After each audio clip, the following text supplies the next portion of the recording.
Gold hub తాకట్టులో ఉన్న బంగారాన్ని విడిపించి కొనబడును. అదే రోజు ఆన్లైన్ ధరకు కొని డబ్బులు ఇవ్వబడును. సార్, తెలంగాణలో అరెస్టుల పర్వం నడుస్తుంది. కవిత గారు అరెస్ట్ అయ్యారు. రేపు మాపు కేటీఆర్ గారు కూడా అరెస్ట్ అవుతారు, హరీష్ రావు గారు కూడా అరెస్ట్ అవుతారు అని అంటున్నారు. దీని మీద ఎలాగ స్పందిస్తారు సార్? ఉద్యమంలో ఇంతకన్నా ఎక్కువ భయపట్టించినప్పుడే భయపడలే. ఆఫ్టర్ ఆల్ ఇప్పుడు వీళ్ళ తాత్కాలిక అరెస్టులు చేసినంత మాత్రాన భయపడే వాళ్ళు ఎవరు లేరు. అప్పుడు పెద్ద పెద్ద నాయకులకే భయపడకుండా ఆ రోజు ఎంతో కష్టపడి రోడ్ల మీద నుండి ఎన్నోసార్లు జైలుకి వెళ్ళి బయటకు వచ్చి అందరినీ తల వంచి ఈరోజు రాష్ట్రాన్ని తీసుకొచ్చిన నాయకుడు మన కేసీఆర్ సార్. ఆ నాయకుడిని భయపట్టించి ఆ రోజుల్లో 14 సంవత్సరాలే భయపడలేదు. ఇప్పుడు ఆయన భయపడడు. ఎందుకు అంటే 14 సంవత్సరాలు ఏమి లేనప్పుడే ఆయనకు 14 సంవత్సరాలు కార్యకర్తలు ఆయన వెన్నంటి తెలంగాణ ప్రజలందరూ ఆయన వెనుకుండి ఆయనను ముందు నడిపించి తెలంగాణ రాష్ట్రాన్ని సాధించిన ప్రజలు ఈ తెలంగాణ ప్రజలు ఎప్పుడూ తెలివిమంతులు. ఏదైనా తప్పును ఒప్పును అన్నీ వాళ్ళు చూస్తూ ఉంటారు. అది ఓటు రూపంగానే వాళ్ళు చూపిస్తారు. ఈరోజు వీళ్ళు చేస్తున్న అరెస్టులు కానీ వీళ్ళు బెదిరింపులు కానీ ఈ పార్లమెంట్ ఎలక్షన్లో వాళ్ళకే బుద్ధి చెప్తారు ప్రజలు. మరి ఎందుకు సార్ అంటే విలేజెస్ ప్రాంతంలో ఎక్కువగా ఓట్ పర్సంటేజ్ కాంగ్రెస్కే పడింది, బీఆర్ఎస్కి పడలేదు? దేనికంటారు? కారణం ఏందంటారు? కారణం ఏంది అంటే అది యాక్చువల్గా చెప్పాలంటే కేసీఆర్ సార్ మీద కోపం కాదు, లోకల్లో ఉన్న లీడర్ల తప్పులు కొంచెం, వీళ్ళు చెప్పిన తప్పుడు స్కీమ్లు వల్ల ఎక్కువ వీళ్ళు చేసిన వాళ్ళు మేము ఎలాగో గెలవము, ఏది పడితే అది ఇస్తే జనాలు ఓట్లేస్తారు అనుకున్న ఆ జనాలు దానికి కొంచెం దానికి అట్రాక్షన్ అయ్యి వాళ్ళు వేసిరు తప్పితే వాళ్ళు ఏమనుకున్నారంటే మా ఒక్క ఎమ్మెల్యే పోతే కేసీఆర్ సార్ సీఎంఐ ఉంటాడు కదా అని అనుకున్నారు. అది కాస్త ఒకటి అది దురదృష్టము. అది రాష్ట్రానికి జరిగింది, అది జరగకూడదు జరిగింది. దానివల్లనే ఈరోజు కానీ ప్రభుత్వంలోకి రాగానే 2 పథకాలు అమల్లోకి తెచ్చారు. అంటే 2 ఇచ్చిన హామీలు, బస్సు ఫ్రీ కానీ లేకపోతే ఇప్పుడు గృహజ్యోతి కానీ. ఏంటంటే గృహజ్యోతి ఎవరికి రాలేదు, అసలు వచ్చిన దాఖలాలు లేవు. అది ఓపెన్ చేసిందనే లేదు కదా న్యూస్. అది ఫ్రీ బస్సు అనేది వచ్చింది, అది ఖచ్చితంగా బాగానే ఉందని చాలా మంది మహిళలు ఆరోపిస్తున్నారు. బాగుందని. ఫ్రీ బస్సు పరంగా చూస్తే సరే, కొందరి లేడీస్కి బాగుండొచ్చు. అది నిజంగా చెప్పాలంటే వాళ్ళ బాగుంటుంది. వాళ్ళు అయితే ఏదైతే భజన బ్యాచ్ ఉంటుందో వాళ్ళే ఎక్కి ఫోటోలు దిగి మాకు 0 టికెట్ వచ్చిందని ఎవరైతే చూపిస్తున్నారో వాళ్ళకి బాగుంది తప్ప మిగతా సామాన్యంగా రెగ్యులర్గా ప్రయాణం చేసే వాళ్ళకైతే లేదు. స్టూడెంట్స్ ఫ్రీ బస్ వల్ల ఎంత బాధపడుతున్నారో వాళ్ళు స్టూడెంట్స్ని అడిగితే చెప్తారు. ఎందుకు అంటే ఎగ్జాంపుల్ మా ఊరే చెప్తా. మొన్న మా ఊరికి వెళ్తే మా అన్న బిడ్డనే అంటుంది, బాబాయ్ ఇంతకుముందు 1/2 అవర్కి బస్సు ఉంటుండే, ఇప్పుడు 3 అవర్స్కి ఒక బస్సు వస్తుంది. ఆ బస్సులో మేము లేడీస్ని నిలబడడానికి కూడా ప్లేస్ ఉండకుండా పోయింది. కండక్టర్ని అడిగితే కండక్టర్ మా మీదనే విసుగుపడుతున్నాడు. ఆ బస్సులో పోయేదానికన్నా ఆటోలో పోయింది నయం అనిపిస్తుంది. ఆ ఫ్రీ బస్సు ఎందుకు పెట్టిండో మాలాంటి స్టూడెంట్స్కి ప్రాబ్లం అవుతుందని చెప్పి మన రీసెంట్గా ఊరికి పోతే మా అన్న కూతురే చెప్తుంది. దానివల్ల ఉపయోగం ఏమున్నది? కవిత గారు అరెస్ట్ అని ఈడీ ఏ ఆధారాలు లేకుండా అనవసరంగా అరెస్ట్ చేసింది అనుకుంటున్నారా ఏంటి? ఆరోపిస్తున్నారు. పక్కా 100% అండి. అది మన భారతదేశంలో ఇప్పటికీ 10 ఏళ్లలో భారతీయ జనతా పార్టీ ఎంతమంది ఎన్ని రాష్ట్రాలలో ఏమేమి చేశారో అందరం చూస్తున్నాం. వాళ్ళకి ప్రతిపక్షం ఉండకూడదు అన్న ఒక దాంతో అందరినీ ఎవరు గొంతెత్తి మాట్లాడే వాళ్ళని గొంతు తగ్గించాలని చూస్తున్నారు. దానివల్ల భయపడే వాళ్ళు ఎవరు లేరు. ఆమె మళ్ళీ కవితక్క మళ్ళీ బయటికి వస్తుంది. అది ఏదో ఇప్పుడు మళ్ళీ అక్క బయట ఉంటే వాళ్ళకి ఎక్కడ ఒక సీటు పోతుందేమో అన్న భయంతో ఆమెను కావాలని చెప్పి లోపలికి తీసుకెళ్ళినంత మాత్రాన 14 సంవత్సరాలే భయపడలే ఆమె. బతుకమ్మని ఎత్తుకొని ఈరోజు తెలంగాణ బతుకమ్మని చూపించిందే ఆమె, ప్రపంచం మొత్తం చూపించింది ఆమె. ఆ రోజే భయపడలేదు ఆమె. ఈరోజు భయపడాల్సిన అవసరం లేదు.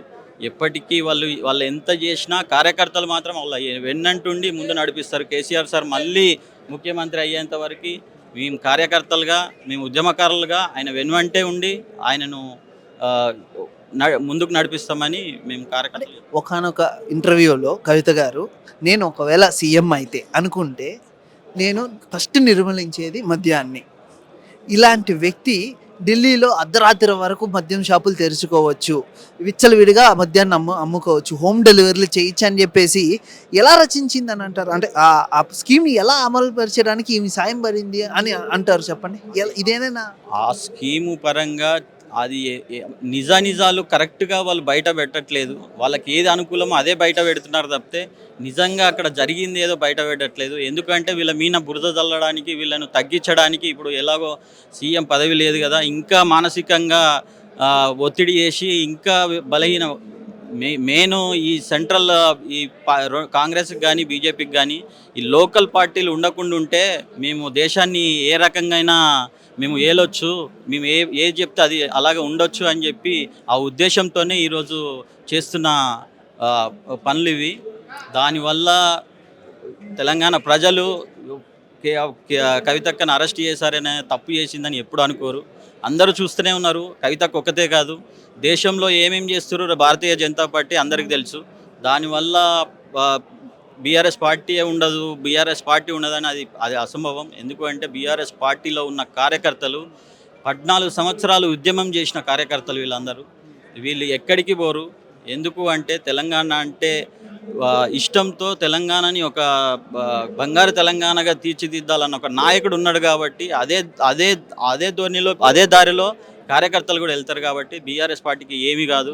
మీరు చూస్తున్నారు ఈరోజు అందరూ మొత్తం సిటీలో అందరూ కాంగ్రెస్ పార్టీలోకి వెళ్తున్నారు. అందరు కాంగ్రెస్ పార్టీలోకి వెళ్తే ఈరోజు అంతమంది ఎందుకు వచ్చారు, ఎక్కడ చేరారు? ఇదంతా ఏదేంటంటే జనాలకి ఇక పోతుండు అని చెప్తే ఇంకా 10 మంది నా దగ్గరికి వస్తారని చెప్పి తప్పుడు ప్రచారం చేసి కార్యకర్తలను భయాందోళన చేస్తున్నారు తప్పితే ఇంకేం లేదు. ఫోన్ ట్యాపింగ్ విషయంకి వస్తే ఎలాంటి ఆధారాలు లేకుండా అంటే ఇది తప్పు, ఫోన్ ట్యాపింగ్ చేశారు అని ఆరోపణలు వేస్తున్నారు కదా, ఇది ఆరోపణలేనా నిజాలే అంటారు? అసలు ఆరోపణలు అంటే యాక్చువల్గా వాళ్ళు ఆ మాటకు వస్తే కేసీఆర్ సార్ కానీ కేటీఆర్ సార్ కానీ నిజంగానే వాళ్ళు చేసి ఉంటే వాళ్ళ మంత్రులను ఎందుకు చేపిస్తారు? ఆ పార్టీ ఇప్పుడు వాళ్ళు నిజంగా నిన్ననే కెప్టెన్ ప్రభాకర్ గురించి ఇచ్చారు పేపర్లో. అంటే iNewsలో ఒక సర్వరు, కేటీఆర్ గారి ఇంట్లో ఒక సర్వరు, ఇన్ని పెట్టించుకున్నారు, ప్రభాకర్ రావు గారు ఇప్పుడు వెళ్ళి అమెరికాలో కూర్చున్నారు అని ఇవన్నీ ఆరోపణలు. అంటే పారిపోయారు, ఏ తప్పు చేయకపోతే అమెరికాకి ఎందుకు వెళ్ళారు అని ఒక ఆరోపణలు వస్తున్నాయి. ఎలా చూస్తారు ఇది? అదంతా ఆరోపణలే అండి. ఎందుకు అంటే ఇప్పుడు పార్లమెంట్ ఎలక్షన్స్ ఉన్నాయి. ఇప్పుడు కవితక్కను అరెస్ట్ చేశారు. ఆయనను కొంచెం ఇంకా మానసికంగా ఇంకా దెబ్బతీయాలని చూడడం కోసమే అన్ని స్కాములు తీసుకొస్తున్నారు. ఇప్పుడు ఎగ్జాంపుల్ చెప్తా అండి, మేడిగడ్డది ఉన్నది. సరే, నువ్వు ఆయనను తప్పు చేయాలనుకున్నావు, ఎన్ని రోజులు నువ్వు తప్పు చూపిస్తావు దాన్ని పట్టుకొని? ఇప్పుడు ఒక బిల్డింగ్ ఆలోచించాలి కదా, దాన్ని రిపేర్ చేయడము, దాని ప్లేస్లో ఇంకో ఏదన్నా చేసి దాన్ని సరిదిద్దాలి కదా, సరిదిద్ది జనాలకు వాటర్ ఇవ్వాలి. అది ఆలోచించకుండా ఎంతసేపు మేడిగడ్డ పోయింది. ఒక పిల్లర్ పోతే 83 పిల్లర్లలో ఒక పిల్లర్ పోతే మొత్తం ప్రాజెక్టే పోయినట్టు చూపించడం తప్పు కదా. అంటే అభివృద్ధి ఒక ఎగ్జాంపుల్ చెప్తా మేడిగడ్డ గురించి. ఇప్పుడు కేసీఆర్ సార్ లైన్ గీస్తే కట్టిన ప్రాజెక్ట్ కాదు అది, ఒక సంస్థకి. ఇప్పుడు మన బిల్డింగ్ ఉన్నది, మనం బిల్డింగు ఒక బిల్డర్కి ఇస్తాం కట్టుమని. ఇప్పుడు ఒక గోడ కూలితే అది బిల్డర్ తప్పు అవుతుంది కానీ ఇచ్చిన ఓనర్ది తప్పుది కాదు. అలా ఎలాంటి సంస్థ కానీ మాకు ఎలాంటి సంబంధం లేదు అని ప్రకటించేసింది కదా. ఆ ప్రకటన ఎందుకు చేస్తారు? ఇప్పుడు ఎగ్జాంపుల్ నేను చెప్తున్నా కదండి. ఇప్పుడు మనం బిల్డింగ్ కట్టినప్పుడు కట్టిన బిల్డర్ది రెస్పాన్సిబిలిటీ ఉంటుందా, ఇచ్చిన ఓనర్ది రెస్పాన్సిబిలిటీ ఉంటుందా? ఇప్పుడు సర్టిఫికేట్ ఎలా ఇచ్చారు సెంట్రల్ గవర్నమెంట్? మనం ఒక ఇల్లుని కట్టేటప్పుడే ఒక మంచి బిల్డర్ కోసం చూస్తాము కదా. అలాంటి అంత పెద్ద ప్రాజెక్ట్ ఇచ్చేటప్పుడు అన్ని ప్రాజెక్టులు ఎల్ఎన్టీ చేస్తుంది. ఇప్పుడు ఓన్లీ కేసీఆర్ సార్ ఒక్కరే ఎల్ఎన్టీకి ఇయ్యలే, భారతదేశంలో ఉన్న ప్రాజెక్టులన్నీ వాళ్ళే చేస్తున్నారు. మరి వాళ్ళు చేసినప్పుడు వాళ్ళ మీద నమ్మకంతో ఇచ్చాడు ఆయన. సరే, అయినా కూడా ప్రాజెక్ట్ మొత్తం కూలిపోలేదు కదా. ఒక్క మాటలో కాంగ్రెస్ ప్రభుత్వం 100 రోజుల పాలన ఎలా ఉందని అంటే ఏం చెప్తారు? ఒక్క మాటలో 100 రోజుల్లో చెప్పాలంటే అది వరస్ట్ పరిపాలన. ఒకటి మీ ద్వారా నేను ముఖ్యమంత్రికి రేవంత్ రెడ్డికి ఒక సూచన ఇవ్వగలుగుతున్నా. ఎందుకు అంటే ఒక రాష్ట్రాన్ని ఏలే ముఖ్యమంత్రి పదవిలో ఉన్నారు మీరు ఎవరి మీనో కోపంతో మీ పదజాలాలు వాడుతున్నారు. అది మంచిది కాదు. ఎందుకు అంటే చిన్న పిల్లల 6 సంవత్సరాల బుద్ధి తెలిసిన పిల్లోడి నుంచి ముసలోళ్ళ దాకా అది ఇంటారు. మీరు ఒక రాష్ట్రాన్ని ఏలే ముఖ్యమంత్రి, మీరు పిల్లలకి యూత్కి నేర్పించే ఆ పదాలేనా? ఆ పదాలు మాత్రం మానుకోండి.